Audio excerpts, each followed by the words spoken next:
Assalamualaikum warahmatullahi wabarakatuh.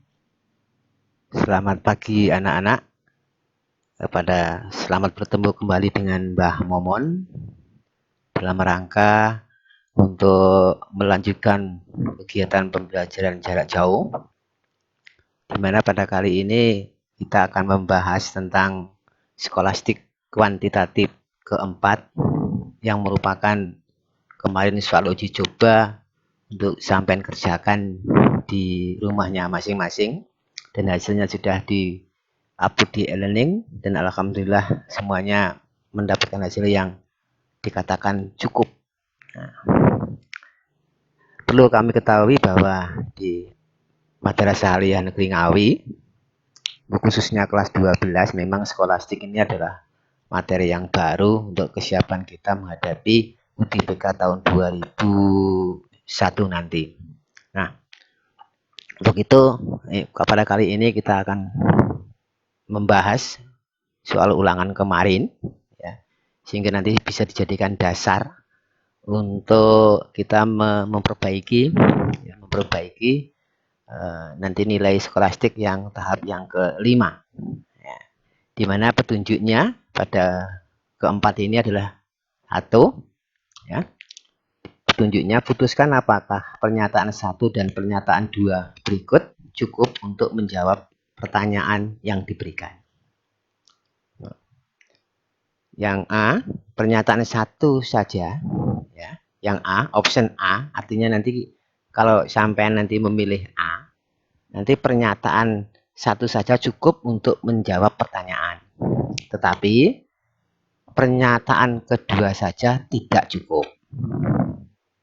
Nah, yang kedua, option B, ya, pernyataan yang kedua saja cukup untuk menjawab pertanyaan, tetapi pernyataan 1 saja tidak cukup. Nah, kemudian yang option C, 2 pernyataan bersama-sama cukup. Saya ulangi, 2 pernyataan bersama-sama cukup untuk menjawab pertanyaan, tetapi 1 pernyataan tidak cukup. Nah, yang D, pernyataan 1 saja cukup untuk menjawab pertanyaan, dan pernyataan kedua saja cukup untuk menjawab pertanyaan. Sedangkan yang option C atau option E lah, ya, pernyataan 1 dan pernyataan 2 tidak cukup untuk menjawab pertanyaan. Nah, soalnya seperti apa? Nah, soal yang kemarin ini, coba ini, atau ini. Berapakah besar sudut P? Di mana ada pernyataan 1. Ini pertanyaannya ini. Berapakah besar sudut P? Nah, pernyataan yang satu adalah sudut P adalah sudut pelurus. Sudut P adalah sudut pelurus. Apakah bisa menjawab sudut ini? Apakah dengan diketahui pernyataan yang pertama, sudut P adalah sudut lurus, sehingga berapakah besarnya sudut P bisa diketahui? Nah, nanti kita ulas. Kemudian pernyataan kedua, sudut P adalah sudut yang besarnya lebih dari 90 derajat. Berapa sudut P yang dimaksud? Yang lebih dari 90 derajat? Kan begitu. Untuk itu, ikuti ya pembahasan saya. Nah, ini saya jawab pembahasannya. Ini. Nah, untuk pernyataan 1. Sudut lurus P ini adalah sudut yang jumlahnya adalah 180 derajat. Jumlahnya. Pasangan sudut P untuk mencapai 180 derajat, ya, itu enggak ada. Ya, tidak ada. Maka pernyataan 1 itu tidak bisa digunakan untuk apa? Untuk menjawab pertanyaan daripada ini. Gitu. Artinya begitu. Jadi tidak bisa digunakan untuk menjawab. Nah, gitu. Kemudian yang nomor pernyataan kedua, nah ini. Sudut yang lebih dari 90 derajat itu adalah sangat banyak. Maka pernyataan kedua tidak bisa digunakan. Nah, kan nggak bisa ditentukan berapa besarnya P, itu kan nggak ada. Sehingga tidak bisa menjawab pertanyaan ini. Kalau begitu kesimpulan dari pernyataan 1 dan pernyataan 2 yang disediakan adalah ini. Jadi pernyataan 1 dan 2 tidak cukup untuk menjawab pertanyaan. Sehingga jawabannya adalah option A. Gitu. Oke, kita lanjut untuk yang soal kedua. Berapakah biaya parkir mobil selama 3,5 jam? Berapakah biaya parkir mobil selama 3,5 jam? Nah, pernyataannya adalah pernyataan 1. Biaya parkir 1 jam pertama itu adalah 5.000 dan setiap jam berikutnya bertambah menjadi 2.000. Gitu. Oke, ini pernyataan pertama. Pernyataan kedua, biaya parkir 3 mobil itu adalah Rp27.000. Nah, analisisnya, ya, jawaban saya, nih, pernyataan 1, biaya parkir 3,5 jam. Di mana 1 jam pertama itu adalah 5.000, ini 5.000. Kemudian setiap jam berikutnya bertambah 2.000, berarti 2.000.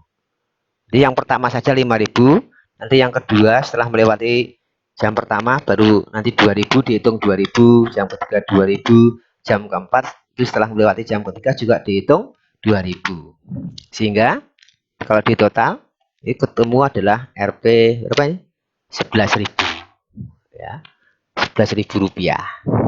Nah, Rp11.000 ini berarti selama 3,5 jam.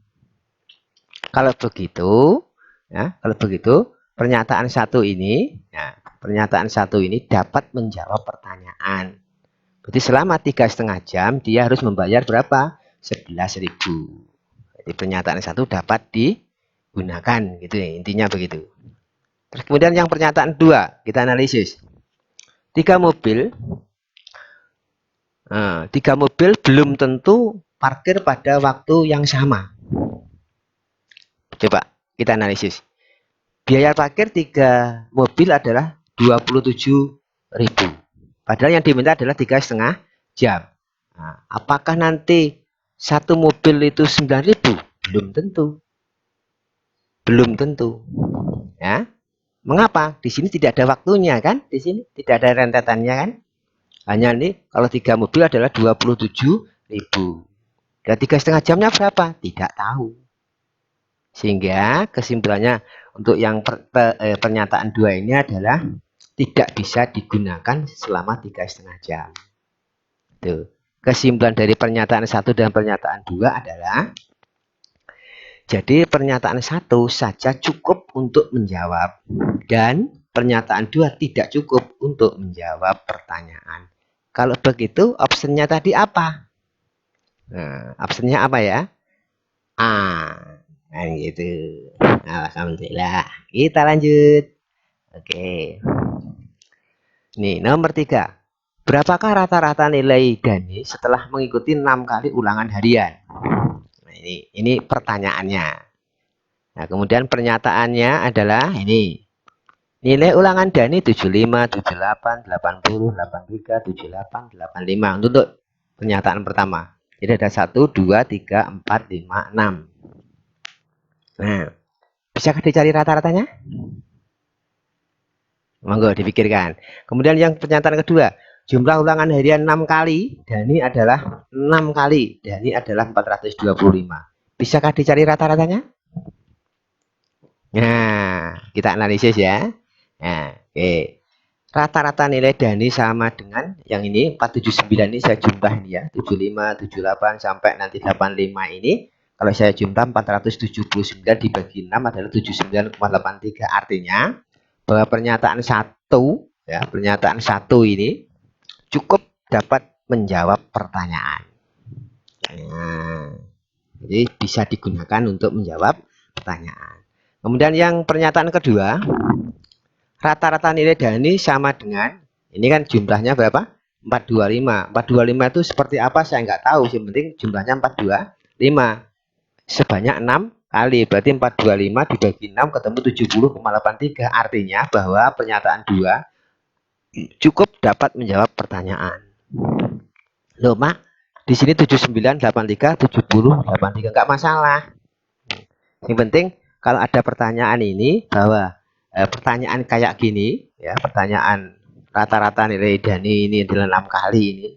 Mungkin Dani itu punya nilai ini, mungkin punya nilai ini. Toh kedua-duanya bisa dicari ratanya.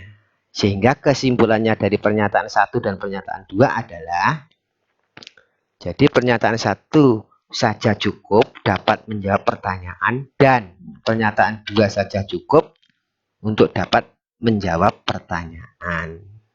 Kalau begitu, jawabannya apa? B. Nah, kan gitu kan. Tapi D itu kan begitu. Oke, lanjut nomor 4. Nah, suatu cetakan kue besar berbentuk kubus memiliki panjang 1,5 kali lipat dari cetakan kue kecil berbentuk kubus pula. Ingat, di sini kubus, ini juga berbentuk kubus.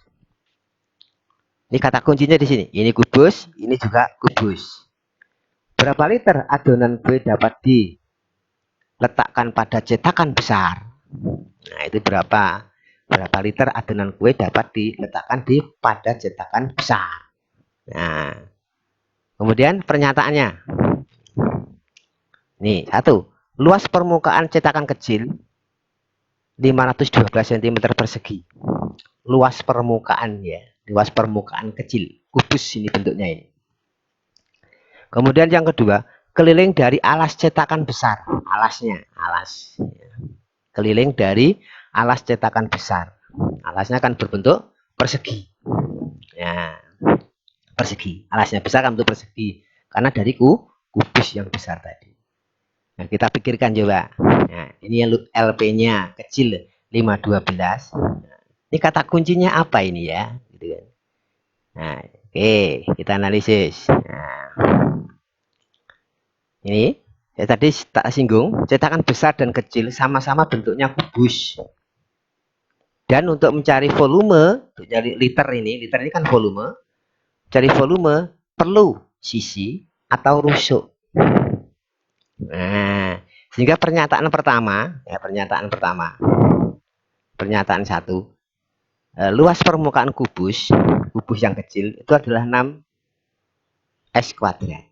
Nah, ya kan? Ada sisinya kan ada 6, 1, 2, 3, 4, 5, 6. Kemudian, berapa tadi? Oh, 512. 512 sama dengan 6 S kuadrat. Kalau begitu S kuadrat sama dengan 512 dibagi 6 sama dengan 85,33. Ini S kuadratnya.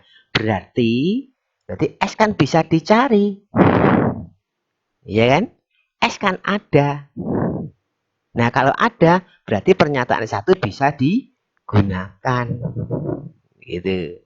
Bisa digunakan untuk menjawab dari pertanyaan yang tadi. Oke ya, jadi bisa digunakan ini ya, pernyataan 1 ya. Oke. Yang pernyataan kedua, keliling dari alas cetakan besar. Keliling persegi yang bawah itu, berarti 4 sisi. Keliling persegi itu sama dengan 4 kali sisi. Sisinya adalah 32 sama dengan 4 kalikan S. S-nya sama dengan 8. Nah, berarti artinya apa? Karena S-nya bisa dicari. Berarti artinya pernyataan kedua ini pun juga bisa digunakan. Kesimpulannya dari pernyataan 1 dan pernyataan 2 adalah ini. Jadi pernyataan 1 saja cukup dapat menjawab pertanyaan dan pernyataan saja 2 cukup untuk dapat menjawab pertanyaan. Jadi dua-duanya dapat digunakan. Kalau begitu optionnya berarti yang dipilihannya. Gitu. Oke ya. Oke, nomor 5. Sebuah toko akan mengadakan diskon pada akhir tahun. Toko tersebut memberikan bonus ini ya, memberikan pada laptop merek Toshiba dan merek HP. Toko tersebut memberikan diskon ini pada laptop yang mereknya Toshiba dan HP. Laptop mana yang mempunyai diskon lebih kecil? Nah, laptop mana yang mempunyai lebih kecil kalau diketahui pernyataannya sebagai berikut. Laptop merek Toshiba setelah diskon itu adalah harganya Rp7.500.000. Pernyataan kedua, laptop merek HP akan didiskon 15%. Nah, bayangkan saja, laptop merek Toshiba setelah diskon Rp 7.500.000. Kira-kira diskonnya berapa ya? Tuh, diskonnya berapa? Nggak tahu kan?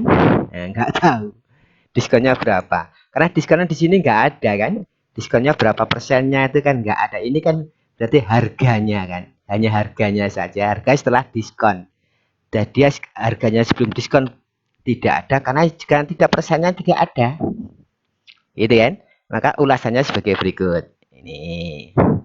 Harga laptop Toshiba hanya diketahui harganya saja. Maka pernyataan satu tidak cukup untuk menjawab pertanyaan. Nah, kan nggak ada ini. Berapa besarnya kan nggak ada. Nah, kemudian yang kedua, laptop merek HP akan didiskon 15%. Nah, 15%. Coba. Diskon merek HP hanya persentasenya diskon saja diketahui. Sedangkan harga tidak. Maka pernyataan dua tidak cukup menjawab pertanyaan. Ya, iya betul ya, cukup menjawab pertanyaan, bukan pernyataan tapi pertanyaan. Nah, iyalah, kan? Laptop merek HP akan diskon 15%. Harganya berapa? HP itu loh. Oh, ini nggak diketahui loh. Gitu kan? Sehingga dengan itu kan berarti perbandingannya sama yang lebih besar kan tidak ada. Iya kan? Kesimpulannya, jadi pernyataan 1 dan 2 tidak cukup untuk menjawab pertanyaan. Option jawabannya apa? Kalau kedua-duanya tidak cukup adalah E. Ya, itu ya. Ya, demikian pembahasan skolastik yang keempat, dan mudah-mudahan anak bisa memahami soal skolastik kuantitatif yang insya Allah akan kami lanjutkan nanti untuk pokok bahasan yang kelima dengan sedikit perbedaan sedikit. Dan nanti untuk persiapan UTBK tahun 2001, yang penting anak-anak adalah fokus, dan fokus. Demikian atas perhatiannya disampaikan. Terima kasih. Assalamualaikum warahmatullahi wabarakatuh.